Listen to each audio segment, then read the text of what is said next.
বাঁকুড়া জেলা বৈদ্যর পাথরপুকুরে মেলা দেখতে গিয়ে আমরা এভাবে মার খাবো আমরা নিজেরাও ভাবতে পারিনি। কারণ আমার বন্ধু একটা মেয়েকে প্রপোজ করতে গিয়ে তার ভাই আমাদেরকে এইভাবে মারলো। এভাবে বললে বুঝতে পারবে না, চলো ঘটনাটা প্রথম থেকে বলি। আমরা সবাই জানো বাঁকুড়া জেলা বৈদ্যর পাথরপুকুরে এক দুর্দান্ত এবং অসাধারণ এক মেলা হচ্ছে এবং সেখানে আমরাও গিয়েছিলাম। দেখছি সেখানে গ্যারাজ ভর্তি এবং লোকের ভিড়ের মাঝে লক্ষ লক্ষ মানুষের ভিড়। ভাই এত মানুষ মানে কোনো মেলাতেই হয় না, আমি জানি এই মেলাটাই যা হয়। তারপরে আমরা এখানে আস্তে আস্তে রওনা দিচ্ছি মেলার দিকে, তত ভিড় হচ্ছে মানুষের ভিড় এবং শেষ পর্যন্ত মেলাতে পৌঁছে যায় এবং দেখতে পাচ্ছি মেলাতে কত দোকানদানি আছে। তারপর হঠাৎ করে দেখি আমার কিছু ভালোবাসা মানুষের সাথে দেখা।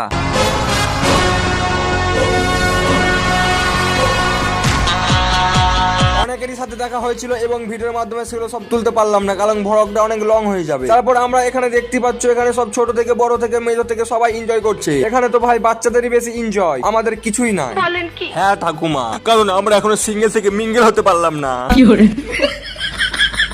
সিঙ্গেল আছে সমস্যা নাই, কিন্তু আমরা এখনো খাওয়া দাওয়া ভুলি নাই। তাই এখন রেস্টুরেন্টে একটা ঢুকে গেলাম। এবার সেখানে ঢুকে যাওয়ার পর এখানে দেখতে পাচ্ছ মাই গড মোগলাই। যদি বড় লোক হতাম তাহলে আর চিকেন ফ্রাইড রাইস খেতাম। তোমরা একটু আমাকে দোয়া করে দিও যেমন তাড়াতাড়ি বড় লোক হয়ে যেতে পারি। আর ভিডিওটা একটু ফলো করে লাইক করে ছড়িয়ে দাও। Take care, by.